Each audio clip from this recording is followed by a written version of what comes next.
Thank you, Mr. Chairman. Facebook and Twitter and Google have massive power. They have a monopoly on public discourse in the online arena. I will say it's dismaying listening to the questions from our Democratic colleagues, because consistently the message from Senate Democrats is for Facebook and Twitter and Google to censor more, to abuse their power more, to silence voices that Senate Democrats disagree with more. That is very dangerous if we want to maintain a free and fair democracy, if we want to maintain free speech. There was a time when Democrats embraced and defended the principles of free speech. There was a time when Democrats embraced and defended the principles of a free press. And yet there's an absolute silence from Democrats speaking up for the press outlets censored by big tech. There's an absolute silence for Democrats speaking out for the citizens silenced by big tech. Instead, there is a demand, use even more power to silence dissent, and that's a totalitarian instinct that I think is very dangerous. At the same time that big tech exercises massive power, it also enjoys massive corporate welfare through the effect of Section 230, a special immunity from liability that nobody else gets. Congress has given big tech, in effect, a subsidy while they become some of the wealthiest corporations on the face of the planet. Mr. Dorsey, I want to focus primarily on Twitter and ask you initially, is Twitter a publisher? Is Twitter a publisher? Yes. No, we are not. We distribute information. So what is a publisher? An entity that is publishing under editorial guidelines and decisions. Well, your answer happens to be contrary to the text of federal statute, particular Section 230, which defines an information content provider as any person or entity that is responsible in whole or in part for the creation or development of information provided through the internet or any other interactive computer service. Let me ask you, was Twitter being a publisher when it censored the New York Post? No, we have very clear policies on the conduct we enable on the platform. And if there's a violation, we take an enforcement action, and people choose to commit to those policies and to those terms of service. Except your policies are applied in a partisan and selective manner. You claim it was hacked materials, and yet you didn't block the distribution of the New York Times story that alleged to talk about President Trump's tax returns, even though a federal statute makes it a crime to distribute someone's tax returns without their consent. You didn't block any of that discussion, did you? Our policy was focused on distribution of the actual hacked materials. Did you block the discussion of the president's tax return material? And in the New York Times case, we interpreted it as reporting about the hacked materials. Did you block Edward Snowden when he illegally released material? I don't have the answer to that. The answer is no. You haven't used this in a selective manner. Let me ask you, were you being a publisher when you forced Politico, another journalistic outlet, to take down their tweets on a topic that you had deemed impermissible? No.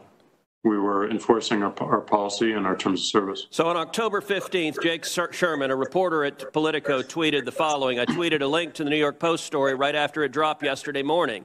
I immediately reached out to the Biden campaign to see if they had any answer. I wish I'd given the story a closer read before tweeting it. Twitter suspended me. So you actually have a reporter reporting on a story, asking the other side for comment. And Twitter says, hi, Jake Sherman, your account at Jake Sherman has been locked for violating Twitter rules. Now, what did the Politico reporter do? Immediately tweets after that, my goal was not to spread information. Well, that's a little worrisome just in and of itself. My goal was to raise questions about the story. Oh, my overlords in Silicon Valley, I was attacking the New York Post. You don't understand. I was attacking them, as I did in subsequent tweets, and see how the Biden campaign was going to respond. They later did respond. And then, not long after, Jake Sherman comes back with, my account is clearly no longer suspended. I deleted the tweet. When Twitter is editing and censoring and silencing, the New York Post, the newspaper with the fourth highest circulation in the country, and Politico, one of the leading newspapers in the country, is Twitter behaving as a publisher when it's deciding what stories reporters are allowed to write and publish and what stories they're not? No, and that account was not suspended. It fell afoul of the hacked materials policy. We realized that there was an error in that policy and the enforcement. Hold on, I'm literally looking at the tweet from Twitter that says your account has been locked. You're telling me that this is not an accurate... That's a lock and can be unlocked when you delete the... I understand that you have the star chamber power. Your answer is always, well, once we silence you, we can choose to allow you to speak. But you are engaged in publishing decisions. Let me shift to a different topic. Mr. Dorsey, does voter fraud exist? I don't know for certain. Are you an expert in voter fraud? No, I'm not. Well, why then is Twitter right now putting purported warnings on virtually any statement about voter fraud? We're simply linking to a broader conversation so that people have more information. No, you're not. You put up a page that says, quote, voter fraud of any kind is exceedingly rare in the United States. That's not linking to a broader conversation. That's taking a disputed policy position, and you're a publisher when you're doing that. You're entitled to take a policy position, but you don't get to pretend you're not a publisher and get a special benefit under Section 230 as a result. That link is pointing to a broader conversation with tweets from publishers and people all around the country. Mr. Dorsey, would the following statement violate Twitter's policies? Quote, absentee ballots remain the largest source of potential voter fraud.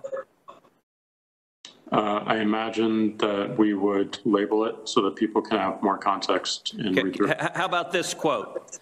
Quote, third-party organizations, candidates, and political activists voter fraud is particularly possible where, quote, third-party organizations, candidates, and political party activists are involved in, quote, handling absentee ballots. Would you flag that as potentially misleading? I don't know the specifics of how we might enforce that, but I imagine a lot of these would have a label pointing people to a bigger conversation. Well, you're right. You would label them because you've taken the political position right now that voter fraud doesn't exist. I would note both of those quotes come from the Carter-Baker Commission on Federal Election Reform. That is Democratic President Jimmy Carter and former Secretary of State James Baker. And Twitter's position is essentially voter fraud does not exist. Are you aware that just 2 weeks ago in the state of Texas, a woman was charged with 134 counts of election fraud? Are you aware of that? I'm not aware of that. If I tweeted that statement with a link to the indictment, would you put a warning on it that says, well, the Democratic Party position right now is voter fraud doesn't exist? I don't think it's useful to get into hypotheticals, but I don't believe so. You don't believe so? Well, we're going to test that because I'm going to tweet that and we'll see what you put on it. All right. Yesterday, Mr. Dorsey, you and I spent a considerable amount of time on the phone, and you said that you wanted to embrace transparency. So I want to ask you, I have asked Twitter, I've asked Facebook multiple times, how many times have you blocked Republican candidates for office, their tweets or their posts in 2016, and 2018, and 2020? How many times have you blocked Democratic candidates for office? How many times have you blocked Republican office holders? How many times have you blocked Democratic office holders? Twitter has repeatedly refused to answer that question with specific hard data and cataloging the examples. In the interest of transparency, which you said you want to embrace, will you commit in this hearing right now to answer those questions in writing? That's exactly what we want to do. Question. Okay. I'm sorry, Mr. Dorsey, I didn't hear you. That's exactly what we're pushing for as we think about building upon 230. Is that a yes that you will answer those questions in writing? Transparency, not just of outcomes, but also our process as well. Is that a yes that you will answer those questions in writing? We'll certainly look into it and see what we can do. And actually answer them and not give lawyerly doublespeak about why you're not going to give specifics. Answer them.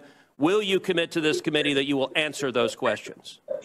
We're going to work to answering broader transparency around outcomes. All right, that's a no. Mr. Zuckerberg, how about you? Will you commit that Facebook will answer those specific questions, cataloging the number of instances in which Democrats in 16, 18, and 20 have been silenced versus the number of instances in which Republicans have been silenced on Facebook?